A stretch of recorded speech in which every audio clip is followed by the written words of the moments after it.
fire erased entire worlds of knowledge in a single night. This video uncovers the secret knowledge vaults buried beneath ancient library fires. You will gain a completely new way of seeing history, not as a fixed record, but as a living mystery where every ash pile holds a clue. We will explore why some of the most powerful ideas were deliberately hidden and how lost mythologies are now whispering to us from the embers. What forgotten story would you most want to hear from the flames? The smoke from Alexandria's fires still haunts our collective memory. This was not merely a building burning, but the intellectual heart of the ancient world being extinguished. Founded by the Ptolemaic dynasty with an almost impossible ambition, the library sought to gather every single scroll, every piece of human knowledge under one roof. Imagine a place where the works of Aristotle sat beside obscure Egyptian medical texts, where the complete histories of forgotten empires were stored next to intricate star charts. It was a universe of ideas made physical, yet its destruction was likely not one great inferno, but a slow, painful decay. While popular stories point to a fire set by Julius Caesar's troops, the truth is far more complex. The library suffered from multiple blows over centuries, from accidental fires to deliberate purges and simple neglect. Its end was a whisper, not a bang, as its vast collections gradually scattered, were sold off, or were burned for fuel. The real tragedy lies in the silence that followed, in the specific voices that were lost forever. We will never read the complete epic cycle, the fuller myths that surrounded the Trojan War. The detailed accounts of pre-Socratic philosophers who laid the groundwork for Western thought are gone. Countless plays, scientific treatises, and entire cultural histories vanished into that long twilight. This foundational loss forces a haunting question. If a repository this vast and protected could be so thoroughly erased, what other knowledge vaults filled with different truths met a similar fate in the shadows of other fires? While fragile scrolls turned to ash, a different kind of knowledge was being recited around campfires and in village squares. Mythology itself became the most resilient library ever built, a vault not of parchment but of memory. Long before the written word could be trusted to last, people developed sophisticated systems to preserve their most vital truths. They wove complex information about the stars, the land, and their history into the very fabric of stories about gods and heroes. These were not just simple tales for entertainment. They were intricate memory palaces designed to be unforgettable. Oral poets used rhythmic meter and rhyme as mnemonic tools, turning epic narratives into mental scrolls that could be accurately passed down for hundreds of years. Think of the Homeric epics, the Iliad and the Odyssey. They circulated for centuries through the voices of bards before anyone ever wrote them down. Within those verses lay not just the story of a war and a long journey, but a complete cultural blueprint, a worldview that would have been utterly lost if it had depended on a single physical copy in a library like Alexandria. This is the great paradox of preservation. A stone building filled with scrolls can be erased in one night, but a story, once it takes root in a community's heart, becomes almost fireproof. The knowledge vaults were not always hidden in underground chambers. They were safeguarded in the minds of poets and priests. Myths from cultures worldwide about great floods, for instance, often contain clues to real, cataclysmic environmental events from the deep past. Legends of heroes and kingdoms can hold echoes of genuine historical figures and fallen civilizations. Our ancestors encoded the data they needed to survive and remember within narratives so compelling they demanded to be retold. So the next time you hear an old myth, listen closely. You are not just hearing a story, you are accessing a living archive, a whispered message from the past that deliberately outsmarted the flames. But long before Alexandria, another great library met its end in a storm of fire and conquest. The year is 612 before the Common Era, and the magnificent city of Nineveh, capital of the Assyrian Empire, is under siege. As enemy armies breach the walls, they set the royal palace ablaze. Inside lies the life's work of King Ashurbanipal, a ruler obsessed with knowledge. His library was not of papyrus scrolls but of clay. It held thousands upon thousands of cuneiform tablets, each one meticulously inscribed with the sharpened end of a reed. This was a complete encyclopedia of Mesopotamian thought, containing everything from the Epic of Gilgamesh and complex astronomical omens to detailed legal codes and advanced medical texts. The wooden shelves that held this treasure burned with ferocious heat, and the entire structure collapsed inward, burying the collection under tons of smoldering rubble. In that moment, a profound irony unfolded. The same inferno that was meant to erase this knowledge forever ended up saving it. The intense heat did not turn the clay to ash. Instead, it fired the tablets like pottery in a kiln, baking them to a hardened, near-indestructible state. For more than 2,000 years, this buried library lay forgotten, a time capsule sealed beneath the sands of what is now Iraq. When archaeologists finally unearthed it in the 19th century, they were not sifting through fragile, charred fragments. They were pulling out complete, legible records from a lost world. The impact of this discovery was staggering. The Epic of Gilgamesh was resurrected, giving us the oldest great work of literature ever discovered. We learned of a sprawling, dramatic Mesopotamian pantheon and a creation narrative involving a great flood that eerily predates and parallels the biblical story of Noah. These tablets revealed that many core ideas we thought were unique to later civilizations had deep, ancient roots in the soil of Mesopotamia. The fire that destroyed the library of Ashurbanipal did not just preserve information, it transformed it. It turned fragile clay into ceramic, creating a permanent record that could survive millennia where paper would have crumbled to dust. This forces us to reconsider the very nature of loss.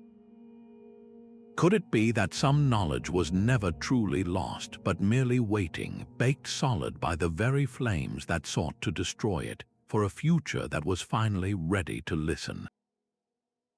Charred lumps of carbonized papyrus from Herculaneum present one of history's most heartbreaking puzzles. These scrolls were flash-baked by the volcanic fury of Mount Vesuvius, turned not to ash but to fragile, blackened charcoal. For centuries, any attempt to unroll them would cause them to crumble into dust, their secrets locked away behind a physical barrier as final as any vault door. They were in every practical sense unreadable, yet today we are learning how to read them without even touching the page. The key lies in a technological revolution that sees through time itself. Advanced CT scanners, similar to those used in hospitals, can peer inside these scorched cylinders and digitally unfurl them, layer by delicate virtual layer. Artificial intelligence then deciphers the faint, distorted writing, piecing together letters from the ghostly impressions left on the carbon. This is not merely restoration, it is a form of textual resurrection, pulling voices from a state of suspended animation imposed by volcanic heat. Alongside these carbonized scrolls, another form of hidden text is yielding its secrets, the palimpsest. In an age where parchment was scarce, scribes would often scrape or wash clean older manuscripts to reuse them for new works, typically prayer books or legal documents. To the naked eye, the original text was gone, erased, but the ghost of the writing remained, a faint chemical shadow trapped in the fibers of the parchment. The Archimedes palimpsest is the most famous example of this. For hundreds of years, it sat on a library shelf as a simple Byzantine prayer book. Only through the application of multispectral imaging, which uses different wavelengths of light to see beneath the surface, did its incredible truth emerge. The prayers were merely a veil. Underneath lay the only known copies of several works by Archimedes himself, including his revolutionary method for calculating volume and his playful thought experiment, the Stomachion. The scribe who scraped away his words to make room for psalms had inadvertently created the perfect time capsule, preserving the genius of Archimedes by hiding it in plain sight. These technologies are more than just tools. They are the master keys to the knowledge vaults we thought were sealed forever. They demonstrate a profound shift in our relationship with the past. We are no longer passive mourners of what was lost, but active detectives, using light and algorithms to interrogate the shadows. Each palimpsest revealed, each carbonized scroll digitally unrolled, is a testament to a stunning idea. A great deal of ancient knowledge was not annihilated. It was merely camouflaged, waiting through the centuries for the precise moment we would develop the senses to perceive it. So what other erased texts are sitting in museum basements, masquerading as ordinary manuscripts? What lost epics or scientific treatises are still curled tight within those blackened Herculaneum scrolls, simply waiting for the next advance in our vision to finally tell their story? While technology resurrects texts from physical ash, another form of preservation thrived in the shadows. Clandestine meetings in candlelit chambers became the new libraries, where initiates swore binding oaths to protect forbidden texts from the fires of persecution. When public knowledge was deemed dangerous, it was these secret networks, the mystery schools, Gnostic sects, and later fraternities that became the living vaults for esoteric wisdom. They understood that the most powerful ideas could not be entrusted to parchment alone, but had to be woven into the very fabric of a sworn community. Consider the Essenes, a Jewish sect living in the desert wilderness near the Dead Sea. When the Roman war machine advanced, they did not try to save their sacred library by moving it. They deliberately hid it, carefully sealing their most precious scrolls in clay jars and placing them in remote caves. There the documents waited, undisturbed, for 2,000 years, a perfect example of a community choosing to bury its knowledge to save it from certain destruction. This pattern repeated across history. During times when Hermetic philosophy or alchemical practices were punishable by death, their core truths did not vanish. They were translated into a secret language of symbols. A simple drawing of a dragon eating its own tail, or an intricate diagram of a rose, could contain entire volumes of cosmological understanding, decipherable only to those who had been orally initiated into the meaning. This was knowledge protected by a veil, designed to look like nonsense to the persecuting authorities, while preserving a profound lineage of thought for future generations. This forces a startling possibility. Some of the great library fires may not have been tragic accidents at all, but targeted attacks. A ruling power, threatened by a specific school of thought, could erase its physical presence from the world with a single torch. But by driving that knowledge underground, they only made it more resilient. The ideas survived not on open shelves, but in the memories and rituals of a dedicated few, passed from master to student in a chain unbroken by the flames above.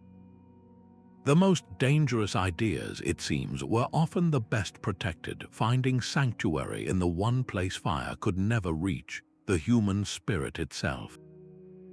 The ink of countless manuscripts turned the Tigris River black for days. This was the final chapter of Baghdad's House of Wisdom, a library so vast it was said to be the intellectual soul of the Islamic Golden Age. Far more than a simple repository of books, it functioned as the world's first major translation house and research institute.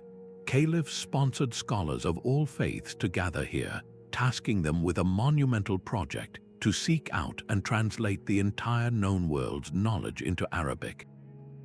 Greek philosophies by Plato and Aristotle, Persian texts on statecraft, intricate Indian mathematical treatises including the concept of zero, all were meticulously copied, studied, debated, and expanded upon.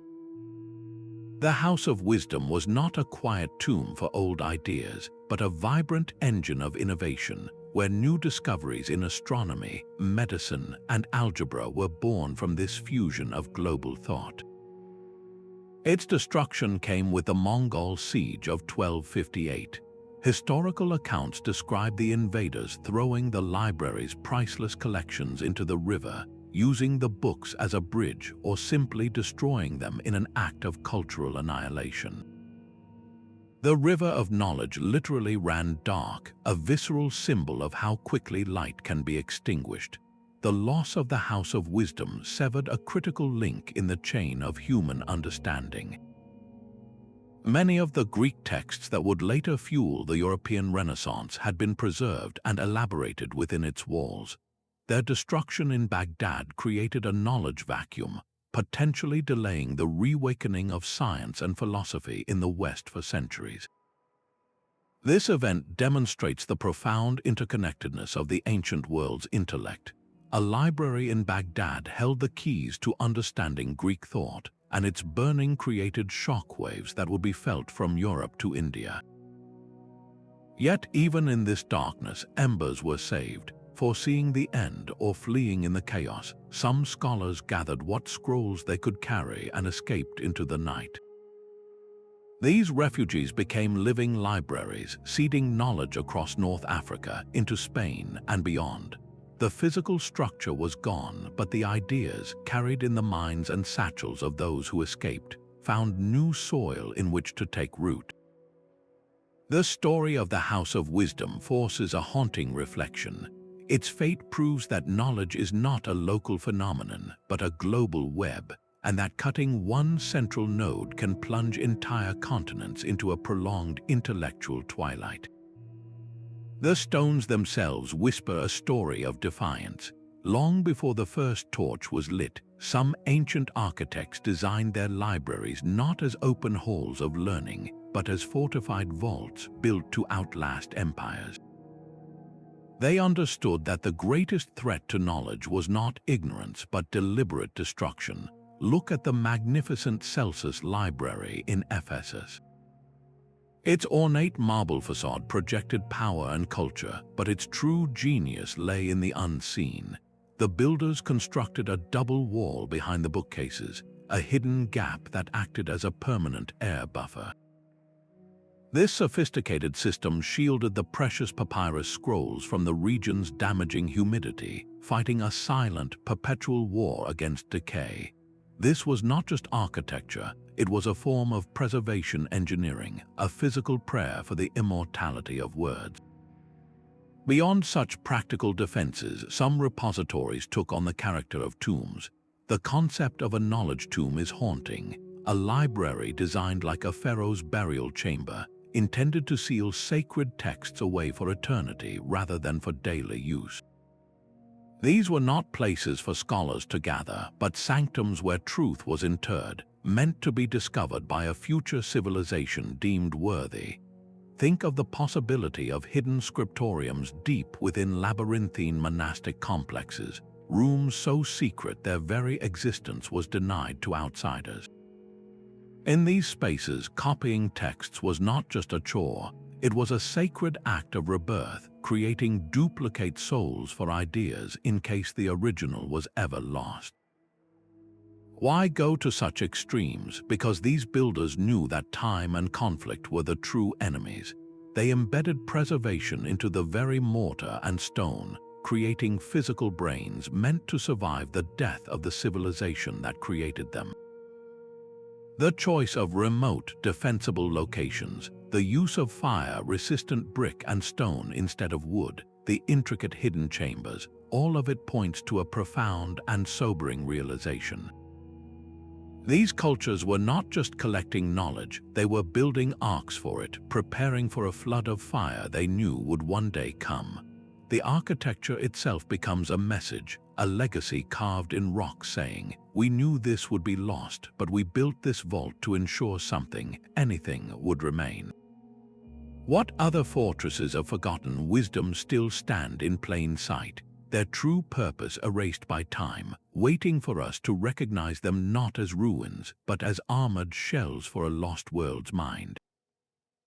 The humid air of the Yucatan Peninsula still carries the ghost of a different kind of fire. In the 1600s, under the orders of a zealous Franciscan friar named Diego de Landa, a spiritual auto da fe consumed the written soul of the Maya civilization. This was not an accidental blaze or the collateral damage of war.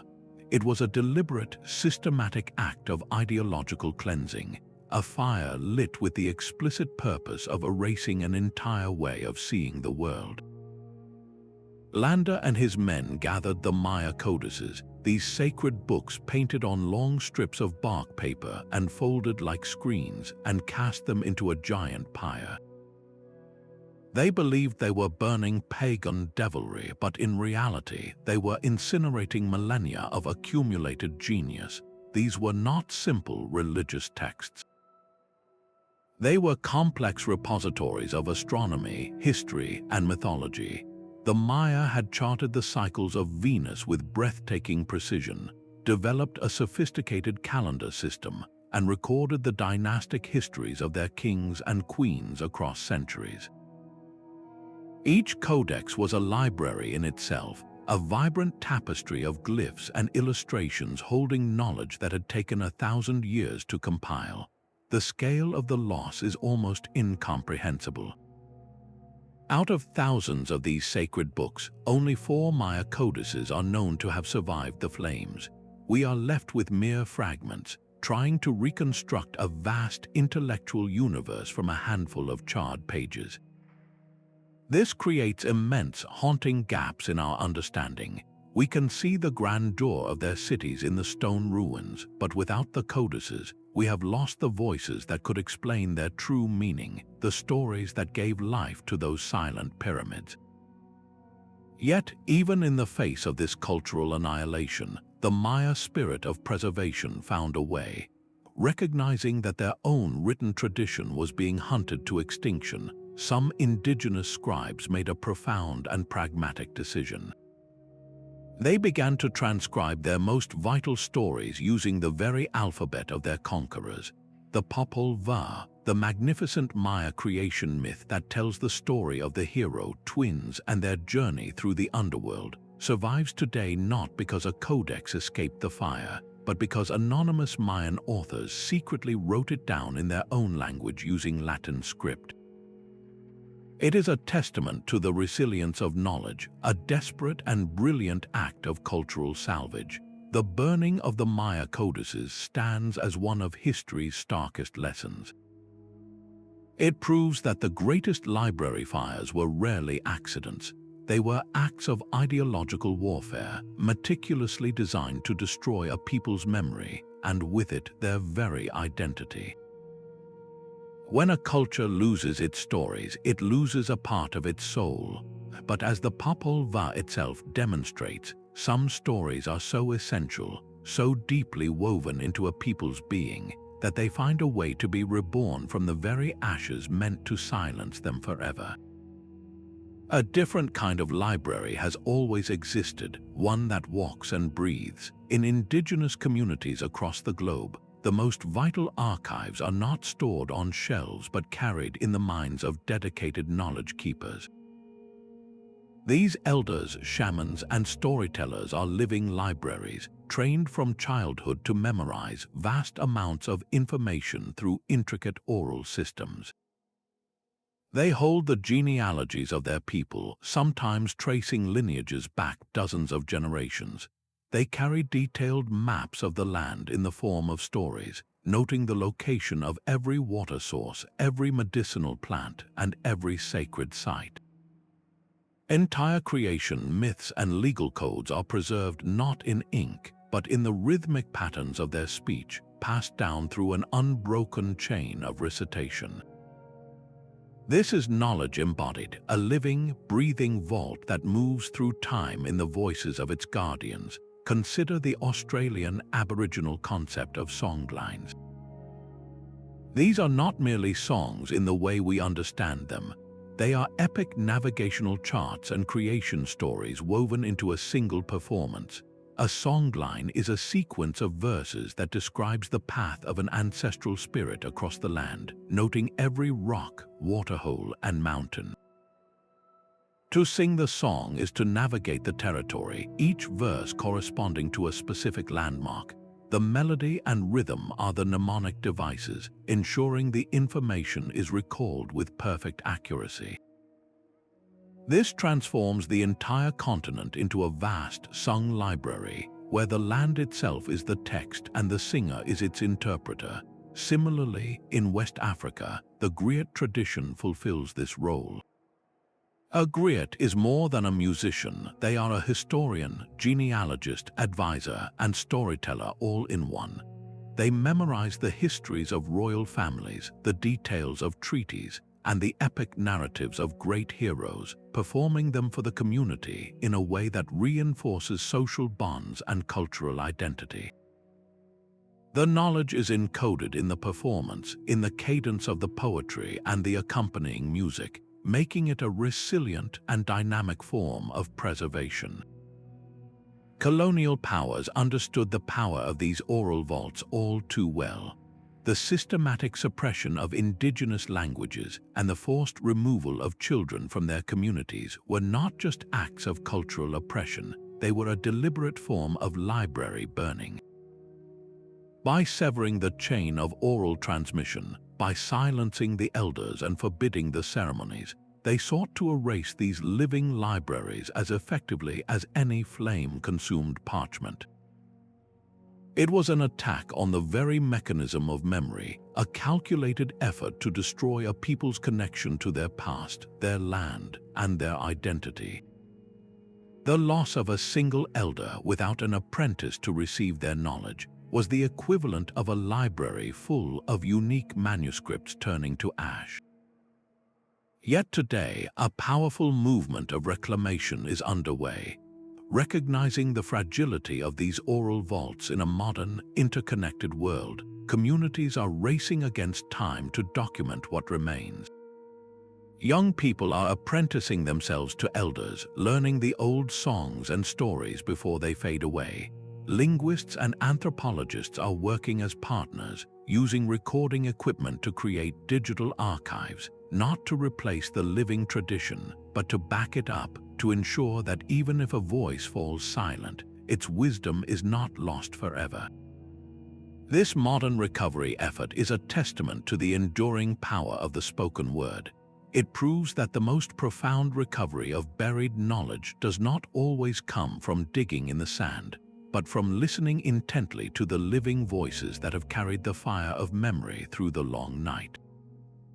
The question is no longer just what was lost in the flames of the past, but what we can still save by honoring the libraries that walk among us. The flames at Nalanda are said to have roared for 3 full months. This was not a quick, brutal end, but a slow, agonizing consumption of one of the ancient world's greatest universities. Located in what is now Bihar, India, Nalanda was far more than a simple monastery.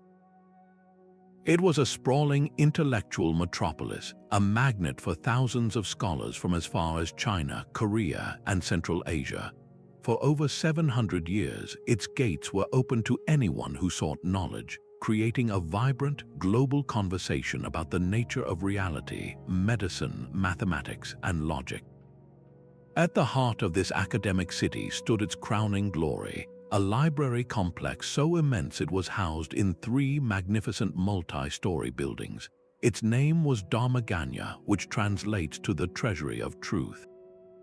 This was not a single room with shelves, but a vast, organized citadel of knowledge, likely filled with countless palm leaf manuscripts. These were unique commentaries on Buddhist philosophy, advanced astronomical charts, and sophisticated texts on grammar and medicine that existed nowhere else on Earth. The destruction of this library in the late 12th century by invading forces was a cataclysm of incalculable proportions. The sheer duration of the fire speaks to the physical volume of what was lost, a mountain of unique thought systematically reduced to smoke and cinder. Yet from this epic tragedy, a strange and powerful phenomenon unfolded, a knowledge diaspora. In the years and months leading up to the final invasion, and in its chaotic aftermath, a great exodus began. Scholars who had dedicated their lives to Nalanda's wisdom gathered what scrolls they could carry and fled. They traveled treacherous mountain passes into Tibet, journeyed along ancient trade routes to China, and sailed to the kingdoms of Southeast Asia. They became refugees of intellect, carrying the last embers of Nalanda's great fire within their minds and their satchels. In their new homes, these scholars painstakingly translated the surviving Sanskrit texts into Tibetan and Chinese. They established new monasteries and teaching lineages, effectively transplanting the entire curriculum of Nalanda onto foreign soil. The original Indian texts were largely lost, buried forever in the ashes, but the ideas they contained took root in new cultures and languages. Tibetan Buddhism, for instance, became a primary vessel for philosophical traditions that had otherwise vanished from their land of origin. This scattering created a profound and lasting irony. The very act intended to erase a school of thought from the subcontinent succeeded only in shattering it into 1,000 pieces, each one carried away to germinate elsewhere. The destruction of a central knowledge vault did not lead to absolute oblivion. Instead, it forced a great migration of ideas, a survival strategy where the central tree was felled, but its seeds were carried on the wind to grow in distant forests. So we are left with a haunting reflection. How much of our understanding of ancient Indian philosophy is actually filtered back to us through Tibetan translations or Chinese commentaries? The loss of the original library at Nalanda created a fragmented, global echo of its own voice, a testament to the relentless, migratory nature of truth itself. The scriptorium was a fortress of the mind, a silent, hallowed space where the only sounds were the scratch of a quill and the soft rustle of vellum. In a world shattered by the fall of Rome, where war and chaos were the rule, these monastic workshops became arks floating on a dark sea, their cargo nothing less than the future of Western thought. Here, anonymous monks dedicated their lives to a sacred, painstaking craft. For a single Bible, a scribe might need the skins of 200 sheep, each page scraped, stretched, and prepared by hand. The ink was mixed from oak galls and iron salts. The words formed letter by perfect letter in intricate scripts designed for clarity and beauty. This was not a job, it was a form of prayer, a physical act of preserving the divine word against the relentless decay of time. Yet within this deeply Christian mission lay a profound historical accident. As they sought to build their theological libraries, these monks also copied the works of the classical world they had ostensibly left behind. The philosophies of Plato and Aristotle, the geometry of Euclid, the medical texts of Galen, all were meticulously transcribed, often by scribes who may not have fully grasped the revolutionary nature of the pagan knowledge they were saving from extinction. The monastery became the unlikely guardian of its philosophical opposite, preserving the very seeds of reason that would one day challenge its own worldview. This created a distributed safety net for civilization itself. While a fire might destroy a library in Alexandria or Rome, it was impossible to burn down every isolated monastery from Ireland to the Sinai Desert. Each scriptorium was a node in a vast, uncoordinated network, each new copy a duplicate soul for a fragile idea. A text copied in a Burgundian monastery might be the only surviving witness to a lost play by Sophocles. A translation made in a Syrian desert community could preserve a Greek astronomical treatise that had vanished everywhere else. They were not just copying books, they were building a redundant backup of a dying world, ensuring that when the long winter of the Dark Ages finally began to thaw, the seeds of classical learning were still there, waiting in the frozen ground, ready to sprout into the Renaissance. Constantinople's Imperial Library stood as the last great beacon of the ancient world, a fortress of parchment built to succeed Alexandria itself. Founded by the Byzantine emperors, this monumental institution took up the sacred duty of preserving the fading voices of Greece and Rome through Europe's so-called Dark Ages. Its scribes worked in shifts, endlessly copying and recopying the masterworks of classical antiquity onto durable vellum, creating a vast and centralized ark for civilization's memory. Yet this very centrality became its greatest curse. The library did not fall in one single tragic blow. It endured a death by 1,000 cuts, a relentless series of disasters that chipped away at its treasures across centuries. Fires ravaged its quarters in 473, again in 726, and once more in 1204. Each inferno consumed irreplaceable volumes. Each time the collective memory of the West grew a little dimmer. But the greatest catastrophe arrived not from accident but from betrayal. In 1204, an army of crusaders, sworn to fellow Christians, instead laid siege to the city of Constantinople itself. They breached the walls and unleashed a storm of looting and arson that shocked the medieval world. The Imperial Library, that last sanctuary of classical learning, was a primary target. Soldiers seeking plunder tore gold and silver bindings from books, discarding the pages.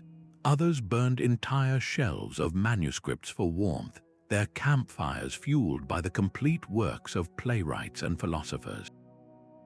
The loss was staggering in its specificity. We will never read the full lyrical poetry of Sappho, only fragments of her work surviving. The vast histories of Livy, which chronicled the rise of Rome, were largely reduced to ashes, leaving massive gaps in our understanding of the Republic. The complete scientific writings of thinkers like Archimedes and the lost dialogues of Aristotle vanished in that chaotic blaze, creating silences in human knowledge that can never be filled.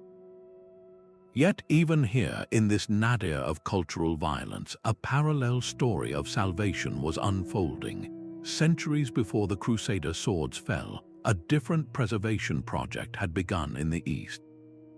The scholars of Baghdad's House of Wisdom, in their great translation movement, had already rendered many of these same Greek texts into Arabic. As the originals burned in Constantinople, the ideas lived on in another language, in another part of the world. The works of physicians like Galen and philosophers like Plato survived not in their Greek form, but in Arabic copies that would later be translated back into Latin and re-enter Europe, sparking its intellectual reawakening. The repeated tragedy of Constantinople's library forces a stark lesson about the fragility of centralized knowledge. A single repository, no matter how grand or fortified, is a single point of failure. Its history screams the necessity of duplication and distribution. When knowledge is concentrated, it can be erased, but when it is scattered, translated, and shared across cultures, it becomes as resilient as a dandelion's seeds, carried on the wind to find new ground far from the fire. A cathedral's stone facade is more than a monument. It is a silent encyclopedia.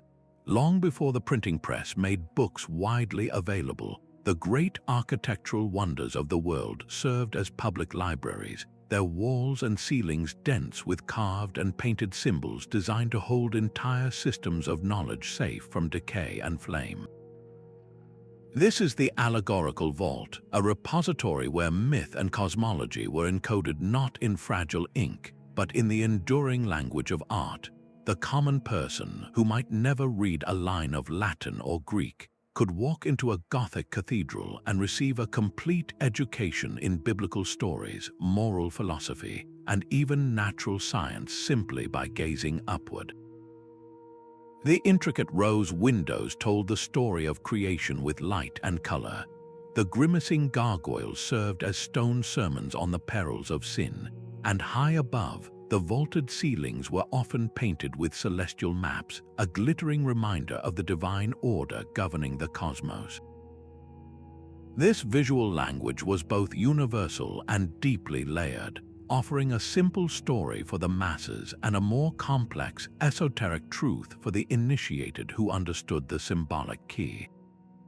Greek pottery, often dismissed as mere domestic ware, functioned in much the same way. A single vase could depict the entire myth of Heracles, his 12 labors painted in a continuous narrative around its surface.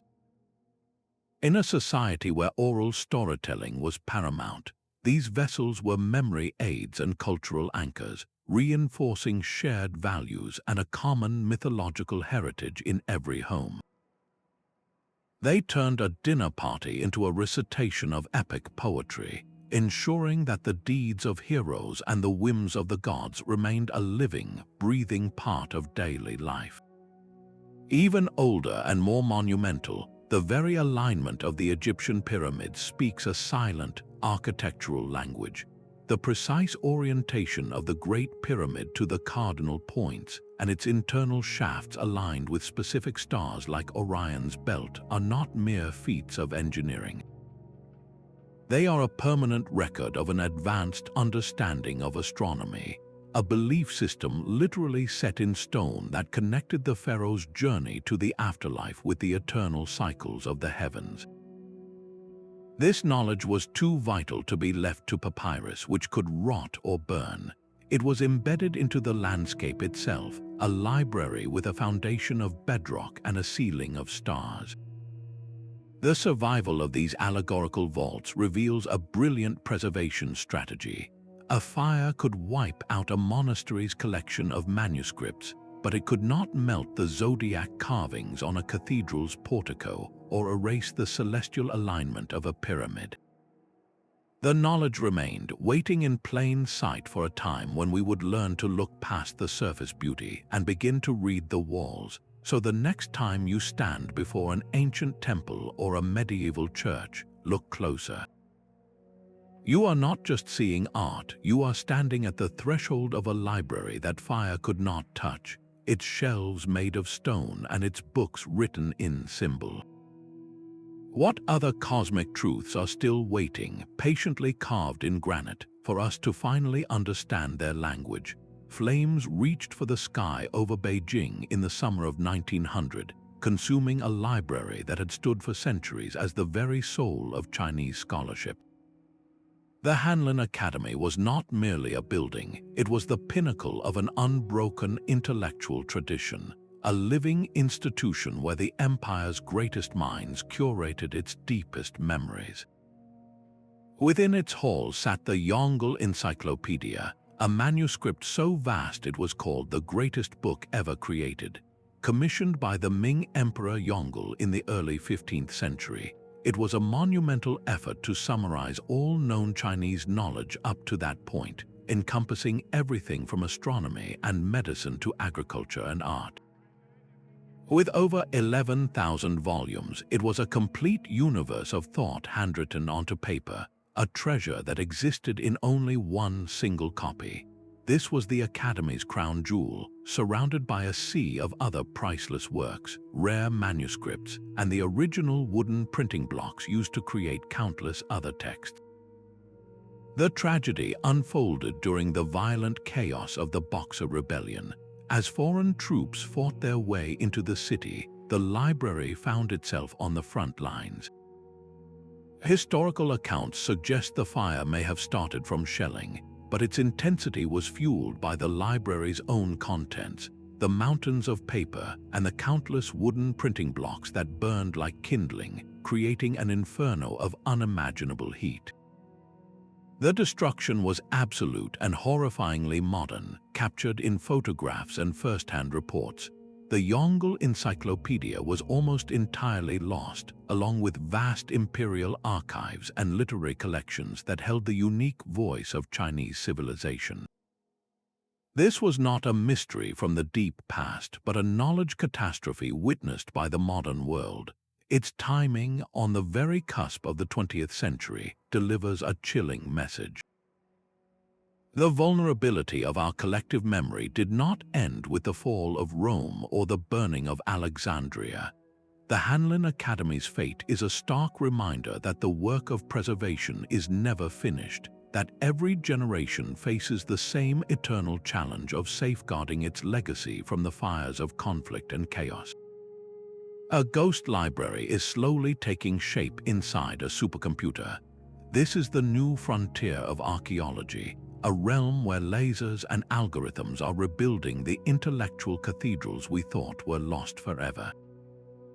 Across the globe, a quiet revolution is underway as historians, computer scientists, and linguists join forces on a monumental new task, not just to preserve what we have, but to digitally resurrect what we have lost. They are piecing together the echoes of burned libraries. One of the most profound efforts is known as the Burning of the Books project. Its method is as ingenious as it is straightforward. Scholars meticulously comb through texts that survived the fires, looking for a specific kind of clue, a footnote, a quotation, or even a critical refutation of a lost work. When a later author cites an earlier, vanished book, they are leaving a fossil of its existence. By gathering thousands of these scattered references, these intellectual footprints, researchers can begin to reassemble the ghostly outline of the original. They can determine its probable length, its major themes, and sometimes even reconstruct key passages. It is like listening to one side of a long-distance phone call and slowly, painstakingly, deducing what the person on the other end must have said. This creates what is known as a digital palimpsest. In the same way a physical palimpsest hides an erased text beneath a newer one, this digital version uses data aggregation to peel back the layers of time. It compiles every mention, every allusion, and every fragmentary quote to build a composite image of a book that no human eye will ever see again. This is not a perfect copy, but it is a profound recovery of a lost book's shadow, its silhouette in the intellectual history of its time. These conceptual models are given breathtaking form through other digital tools. The Library of Celsus in Ephesus has been recreated as an immersive virtual reality experience, allowing you to walk through its marble halls and see the scroll-lined niches as they might have appeared. But the most direct form of digital unwrapping is happening with the Herculaneum scrolls. Advanced CT scanning captures the internal structure of these carbonized lumps, and then artificial intelligence, trained to recognize the subtle texture of ink on papyrus, virtually flattens the layers, reading the text without ever touching the fragile physical object. This modern endeavor represents the ultimate shift in our relationship with the past. We are no longer passive mourners of knowledge lost. We have become proactive detectives, using the most advanced tools at our disposal to interrogate the silence, to reassemble the echoes, and to conceptually rebuild the vaults themselves. The Great Library Fires created a universe of ghosts, and we are finally learning how to make them speak. Smoke still rose from a modern library in the year 1981. The Jaffna Public Library was not an ancient ruin but a vibrant center of learning, a magnificent building in the Moorish style that stood as a proud symbol of Tamil culture in Sri Lanka. Its destruction was swift and deliberate. Mobs supported by state forces stormed the building and set its contents ablaze, turning 97,000 books and manuscripts into a pyre. This was not collateral damage from a raging battle. It was a calculated act, an attempt to erase the historical memory of an entire people. The collection was unique and irreplaceable. It held ancient palm leaf manuscripts, fragile records inscribed with the entire literary and historical heritage of the Tamil people. These were not books that could be reordered from a publisher. They were one-of-a-kind artifacts, the original sources for centuries of poetry, medicine, and local history. To burn them was to declare that this culture and its right to a past should not exist. The impact of such an event transcends the physical loss. A library is more than a storehouse. It is the soul of a community, the proof that its story matters. When it is intentionally destroyed, the message is clear and brutal. You have no history, you have no right to a future. This inflicts a deep psychological wound, a form of identity theft that scars generations. It severs the living connection to ancestors and their wisdom, creating a void where cultural confidence once stood. The burning of the Jaffna library is a stark lesson that the destruction of knowledge vaults is not a relic of a darker past. It is a contemporary weapon in ethnic and cultural conflicts, a tool used to dismantle a people's sense of self. This modern tragedy fundamentally changes the mission of preservation. It is no longer just an academic pursuit for historians. It becomes an urgent act of cultural survival and a form of justice. The frantic search for surviving copies of lost texts, the digitization of remaining manuscripts held in private collections or foreign institutions, all of this work is a defiance of that original act of erasure. It is a way of saying we still exist and our story will not be silenced. The ground beneath our feet holds memories far older than any library. A new field of science is learning to listen to them, a discipline called geomythology. This is the study of how ancient myths and legends preserve the raw, terrifying memory of real geological disasters. For thousands of years before anyone could write a scientific report, communities encoded their survival data into stories. A great flood that drowned the world was not just a metaphor, it was a record of a tsunami. A mountain that breathed fire and threw stones at the gods was an account of a volcanic eruption. These narratives became durable knowledge vaults, stored not on fragile scrolls, but in the very landscape and the collective psyche of those who witnessed the event. Consider the legend of Atlantis, the magnificent island civilization said to have sunk beneath the sea in a single day and night. While Plato's telling is philosophical, many scholars see within it a ghostly reflection of a real catastrophe. Around the year 1600 before the Common Era, the volcanic island of Thera, now known as Santorini, exploded in one of the largest eruptions in human history. The blast was heard across continents, and the tsunamis it generated devastated the nearby Minoan civilization on Crete.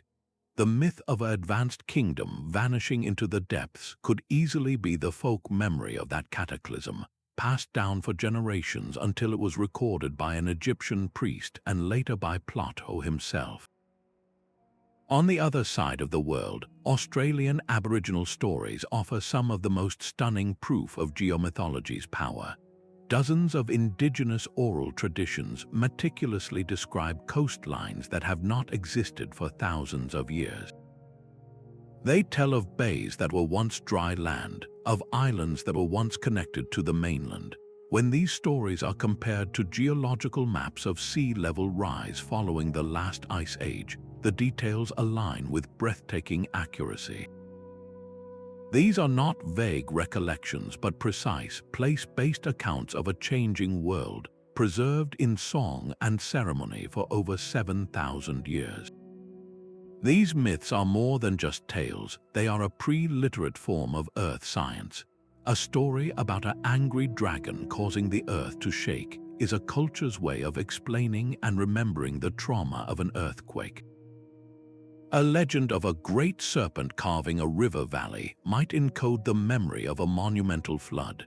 By carefully peeling back the symbolic layers of these stories, we can access an environmental history that was buried not under fire, but under the powerful language of storytelling. So the next time you hear an ancient myth about a world-altering disaster, listen closely. You are not just hearing a fanciful story, you are hearing the Earth's own memory, a geological record kept safe for millennia in the most resilient vault of all, the human imagination. Flames erupted in the Capitol building on Christmas Eve, 1851. This was not a conflict between empires, but a simple accident in a library fireplace that spiraled into a national disaster for the young United States. The Library of Congress, then housed in the Capitol, lost 35,000 of its 55,000 volumes in a matter of hours. The heart of the loss was Thomas Jefferson's personal library, the very foundation of the national collection. He had sold his 6,487 books to Congress to replace the earlier library burned by the British in 1814. Now his life's curations were ash. Gone were his own annotated copies of the classics, his rare maps of the American frontier, and his unique collection of early Virginian laws and political pamphlets. These were not just books, they were the intellectual DNA of the nation's founding, a first-hand archive of the Enlightenment thinking that shaped America, all turned to smoke. The fire was a brutal awakening. It proved that in the modern age, with all its progress, knowledge remained as fragile as ever. The tragedy, however, sparked a revolution in preservation. Out of the ashes arose a new, systematic determination to shield memory from chance. The replacement library building, completed a few years later, was a fortress designed for a single purpose. It featured iron shelves and galleries that would not burn, fireproof masonry walls, and dedicated, isolated spaces for different collections to prevent a single spark from becoming a total loss. Most importantly, the disaster spurred the formal adoption of duplication policies, including copyright deposit, which ensured that at least one copy of every American book and map would be permanently secured. This was the moment we stopped merely mourning lost libraries and began to scientifically build them to last.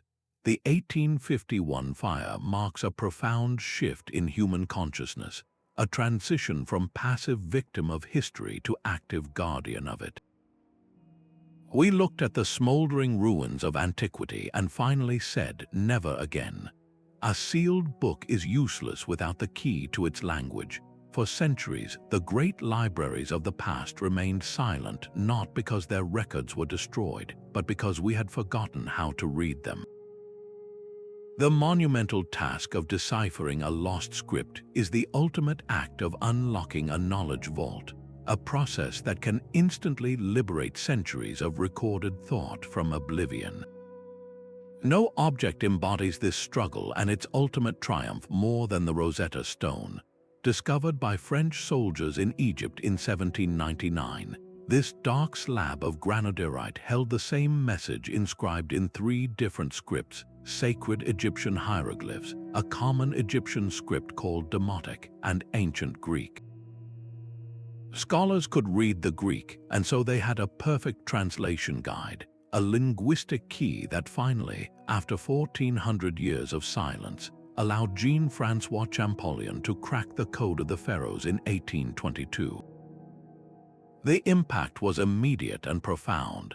The entire civilization of ancient Egypt, whose voices had been reduced to mysterious pictures on temple walls, suddenly began to speak in full sentences.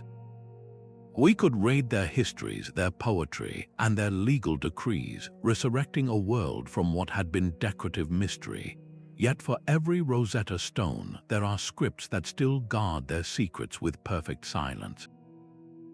The story of Linear B, the script of the ancient Mycenaean Greeks, shows how decipherment can happen even without a bilingual stone. For decades, scholars labored over the strange symbols found on clay tablets at Knossos and Pylos.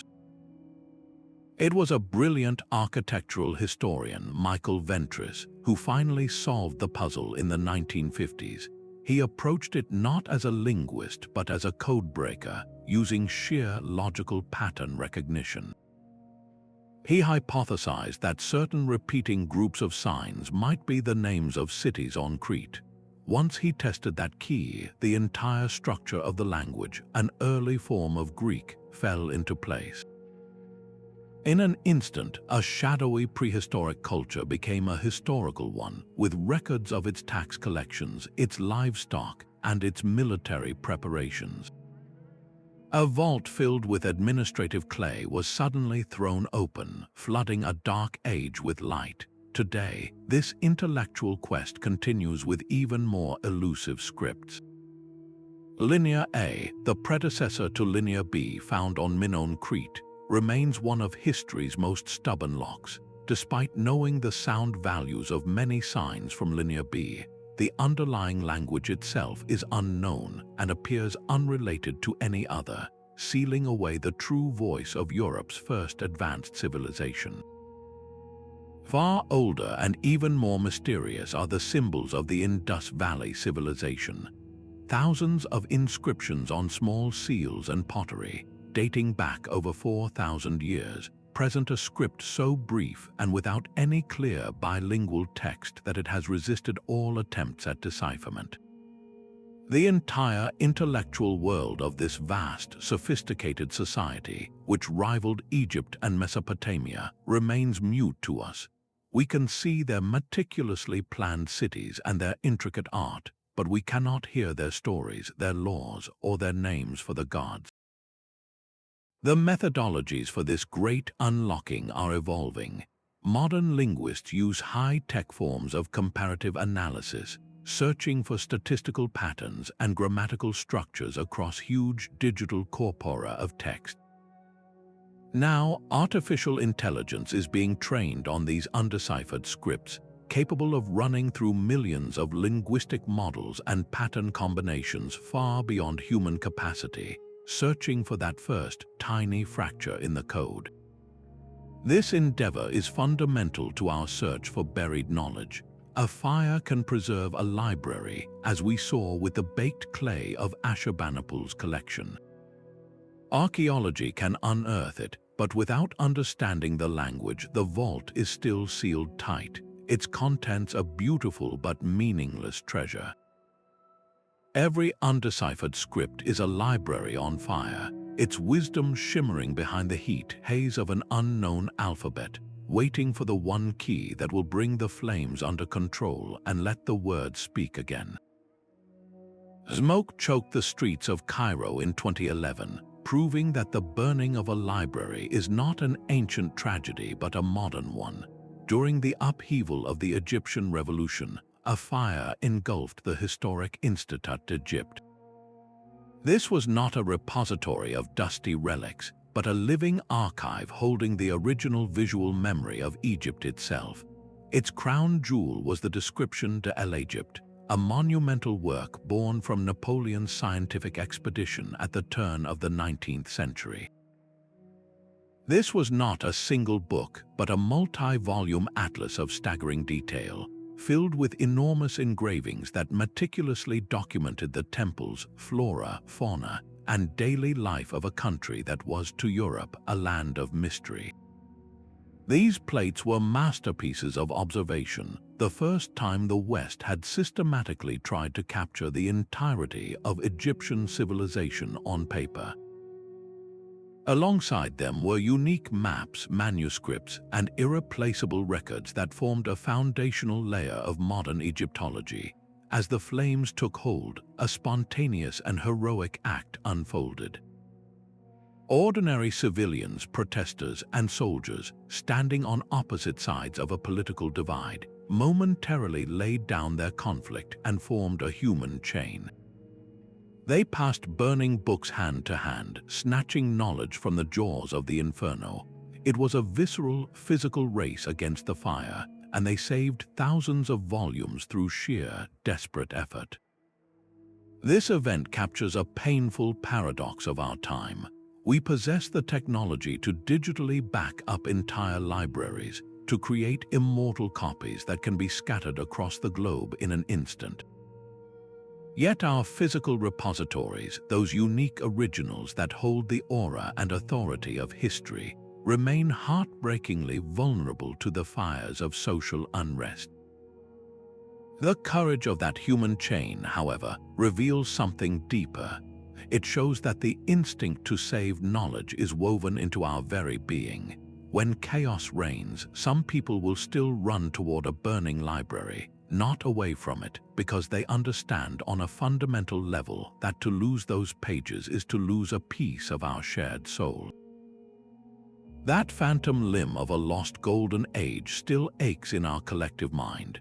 We feel the ghost of Alexandria's completeness, a nagging sense that our entire civilization is built on a fraction of the blueprint.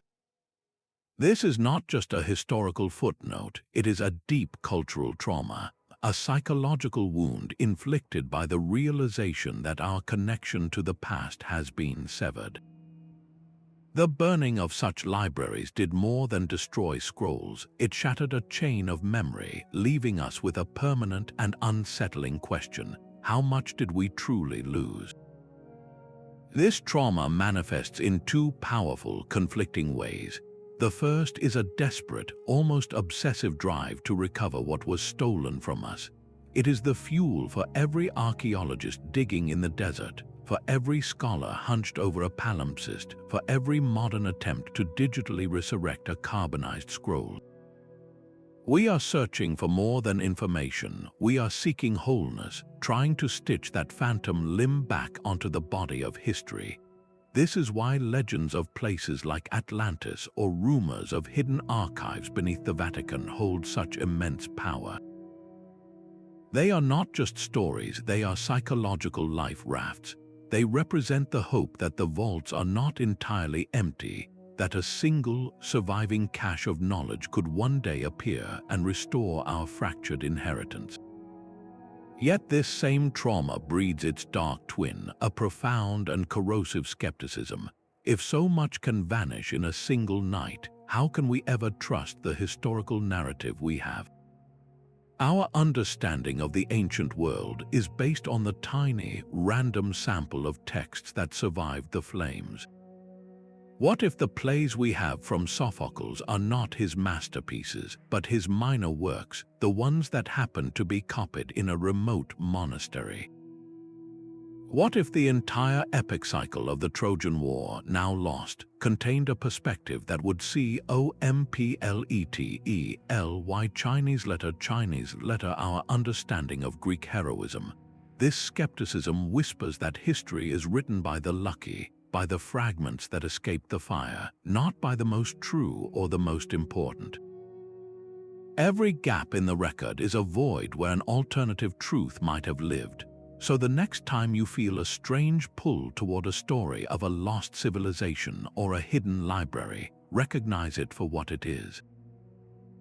You are not just indulging in fantasy, you are responding to a deep, inherited grief, a collective yearning to fill the silence left by the flames. That ache is the echo of the great library fires, and it is this very ache that ensures we will never stop looking for the light they tried to extinguish. A library in Sarajevo was deliberately shelled for 3 days straight. In August of 1992, Serbian nationalist forces targeted the National and University Library of Bosnia and Herzegovina, a magnificent Moorish revival building that stood as the heart of the city's cultural memory. They did not hit it by accident. They aimed their artillery to ensure its complete annihilation. Firefighters who rushed to save the books were shot at, a brutal confirmation that this was not collateral damage, but a precise and calculated mission. Inside burned over 1.5 million volumes, a universe of Bosnian thought turned to ash and floating embers that fell over the city like black snow. The loss was excruciatingly specific. Entire runs of Bosnian serials and newspapers, the day-to-day record of a people's life, were erased forever. Unique collections of Ottoman-era documents, land records, and poetry that traced the deep roots of a multicultural society were consumed in the inferno. This was not merely an attack on a building, it was an act of memoricide, a term coined to describe the deliberate killing of memory. The goal was to erase the proof that a culture, a people, and their history had ever existed at all, making the political conquest of the land that much easier. The international outcry was immediate and powerful, but it could not put out the flames. In the years that followed, a monumental effort of rebuilding began, a global response to this act of cultural annihilation. Libraries and institutions from around the world sent donations. Books arrived in a steady stream to fill the empty shelves of the restored building. But you cannot replace a unique Ottoman manuscript with a modern reprint, so a parallel digital mission took shape, an attempt to gather surviving fragments from across the globe. Scholars began the painstaking work of scanning every surviving Bosnian document they could find in foreign archives, trying to reassemble a ghost of the lost collection in cyberspace. The burning of the Sarajevo Library forces a terrifyingly modern truth upon us. The destruction of knowledge is not a relic of a less civilized age. It is a standard, coldly rational tactic in 21st century warfare, a way to dismantle a people's identity before you ever take their land. This reality transforms the protection of libraries and archives from an academic concern into an urgent humanitarian duty. To defend a culture's memory is to defend its very right to exist. Fire performs an alchemy of the mind. We naturally see its blackened scars as pure loss, the final erasure of a world's voice. But in the ancient art of alchemy, fire was the first and most crucial step, a process called calcination. The alchemist would deliberately burn a base substance in a crucible, reducing it to a fine white ash. This was not an act of meaningless destruction.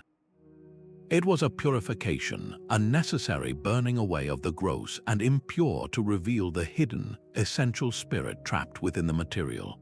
The great library fires were history's brutal, unintended calcination. They placed the entire accumulated knowledge of civilizations into a crucible of unimaginable heat. What emerged from the ashes was not random. The ideas that survived were not the most delicate or obscure. They were the ones with an inherent resilience, the concepts that had been so vital, so deeply resonant, that they had been copied incessantly, carried across continents by fleeing scholars, or woven so tightly into the oral traditions of a people that they became fireproof.